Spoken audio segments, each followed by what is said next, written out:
in every single sport that has multiple divisions where people can actually, or teams can actually be relegated from one division to the next, roster changes are made. In every single sport, Counter-Strike included, roster changes are made from season to season. Between season 19 and season 20. And the lines between seasons are kind of blurred because teams will play games for different tournaments, like the RGN tournament or the Win-Out tournament, different qualifiers in between actual seasons for the Premier League in North America, which is the ESEA Pro League.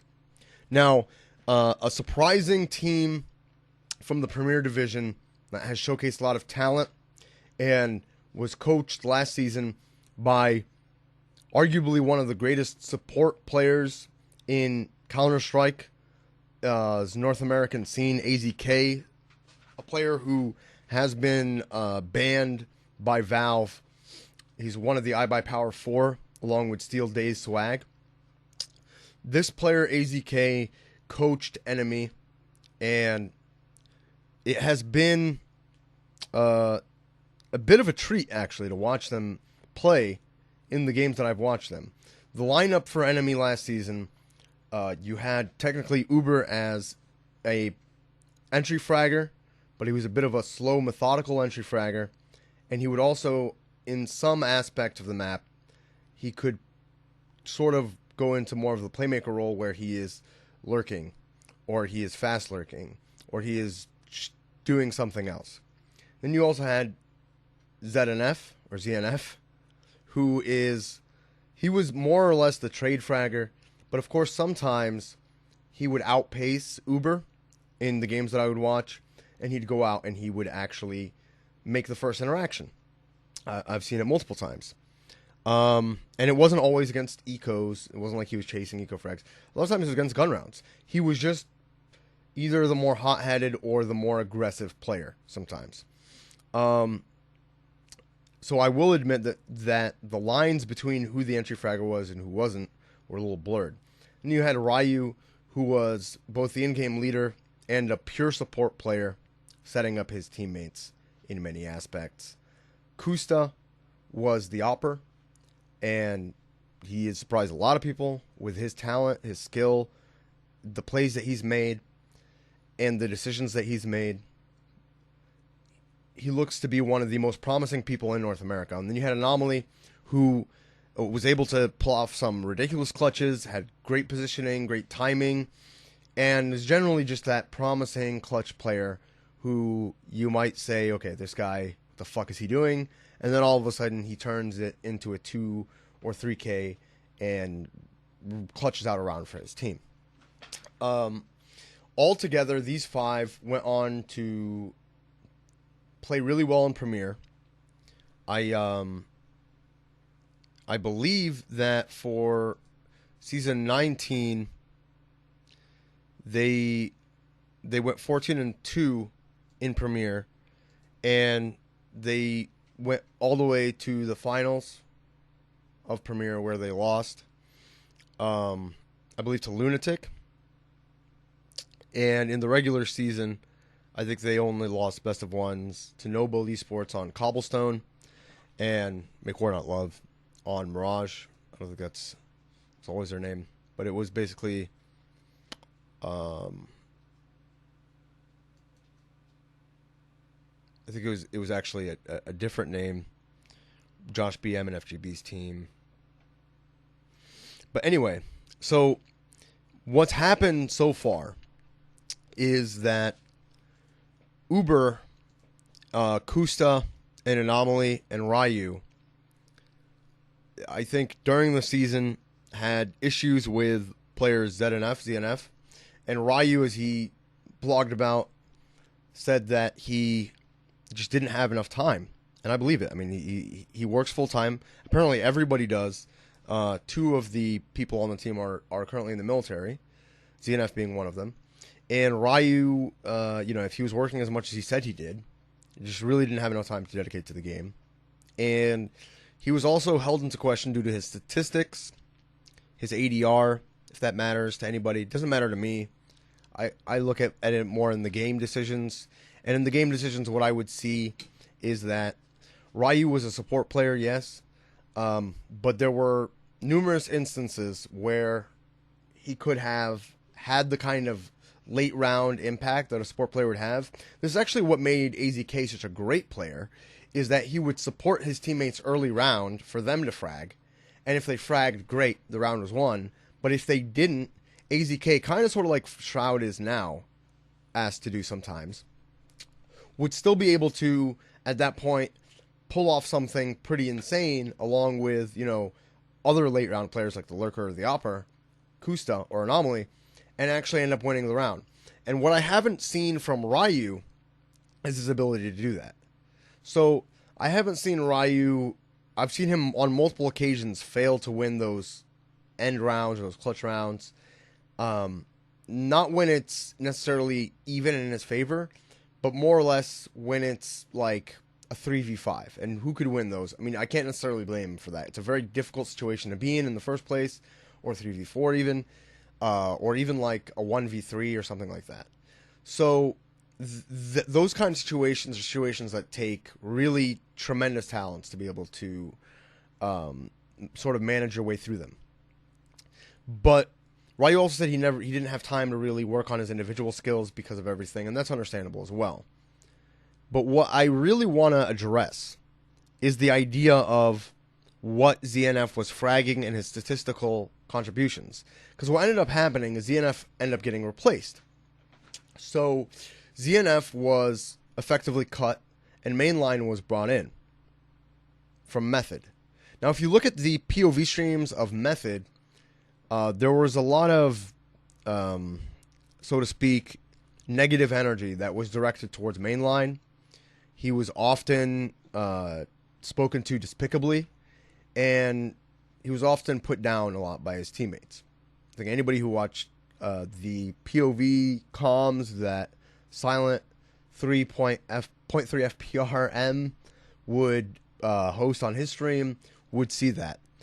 And Mainline is honestly, not a terrible player by any stretch of the imagination, and very capable of fragging in his own right, of making impact frags, that is.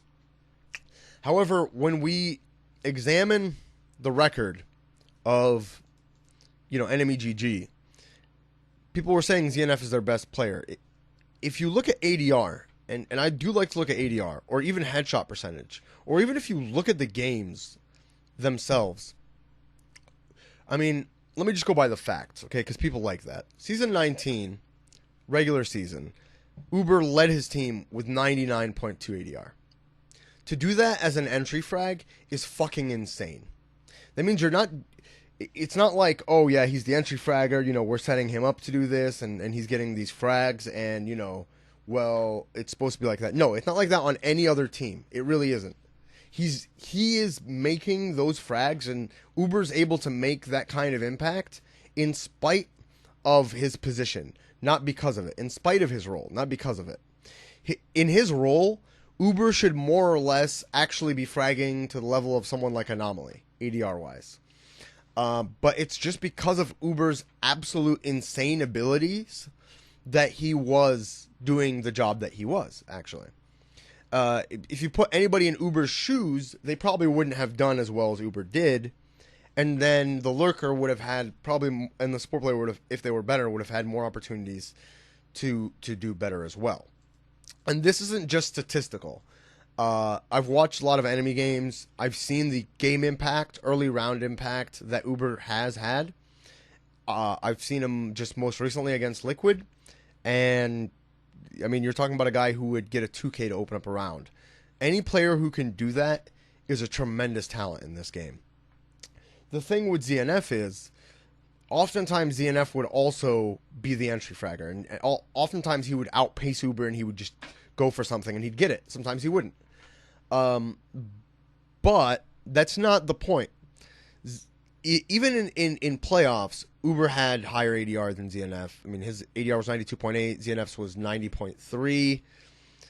He contributed to more rounds won. He had a higher RWS, 12.03, 10.99 against harder competition.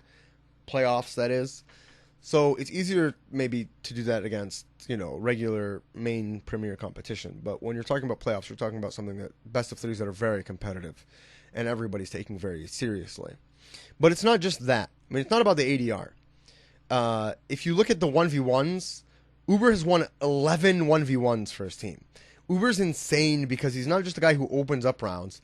It's if by some grace of Allah or God or whatever, Joe Pesci, Uber's a guy who is, if he's still alive, he will clutch out the round as well, which is insane. I mean, that is an insane aspect or attribute to have from your entry fragger. It's a wonderful privilege. And he also won more 1v2s than Uber had, or than ZNF had as well. So, I mean, by any stretch of the imagination, make no doubt about it, Uber is actually miles ahead of anybody else on enemy gaming. And I hope it doesn't get to his head, because although he seems like a very intelligent and smart young man, a lot of this success does seem to be getting a little bit into Uber's head in terms of, like, he's developing a bit of an ego, which is important, but not to the point where it is negatively affecting your improvement. Like, a lot of times when Uber would die, he would sort of talk down, or in his mind just be like, oh, that's just a bad play, this guy's a moron, this guy's an idiot, as opposed to saying, well, you know what, maybe that was my fault. Accountability is very important in improvement. But beyond that, what I really wanted to address is the concept that we can just look at the statistics, right? Or even look at the demo, like I would, and look at the game impact, and just be like, well, I've seen him make these plays, and he made these plays. They look like good plays, so I don't know why he's been taken off. That's complete garbage, because there's more to the game than that, and I don't see people respecting this concept really, and it's a pretty important one. Okay, you're bringing the morale of the team down. The morale of the team is very important. Anytime somebody communicates in a sort of way, that has a ripple effect on all the other people on the team. Teamwork is huge, and morale, if you're talking about government, if you're talking about football, if you're talking about basketball, if you're talking about baseball, if you're talking about Counter-Strike, is like one of the most important things that influence the efficiency and the productivity level of everybody involved. Low morale loses jobs, low morale ruins companies, low morale ruins teams, low morale will fuck everything up. So I don't care how sick you think you are, I don't think how amazing you think the plays you make are, I don't think how incredible you think you do things, okay? That does not give you an excuse to lower the morale of your teammates under any circumstances. Nothing you say as a player should ever lower the morale of your teammates, because instead of them having to fight the other 5 people on their team, they have to fight you too. You're also making their job harder, not easier. Your job as a teammate is to make everything easier for your teammates, especially in the emotional and in the just the mentality aspect of the game, okay? You're there to win. You're not there to play a 4v6 mentally, okay, in your headspace. Now, statistically, Mainline did not look very good last season, season 19. He did not look good at all in the regular season. He posted a 66 ADR. His headshot percentage was okay. It was .191, which is actually higher than most of the people on enemy. In the regular season, I think the only person who had a higher headshot percentage than that was, in fact, actually Ryu, which is interesting because Ryu always said that, he didn't get enough chance to deathmatch and work on his individual aim. But Uber also had .194. ZNF's headshot percentage was .155. Anomaly is .159. Kusta he op, so it doesn't fucking matter. Mainline, but it was 1.29 if you wonder. Mainline had a decent amount of ADR. I never saw him necessarily in those kinds of situations. I felt like Mainline was setting his teammates up a lot, and he was helping his teammates up a lot. And I feel like he's he's a kind of guy who does a lot of teamwork things. So I don't necessarily think ZNF is actually replacing mainline. I think that mainline is replacing ZNF. I think mainline is actually going to be replacing Ryu, and ZNF will be replaced by another player, possibly Skylar Relics. But we'll see how the team goes. I mean, the season hasn't started yet. They can make any number of changes, and all things could be different. Mainline could leave, and I'm sure he hasn't signed a contract. They could bring Clive in or something. Who knows?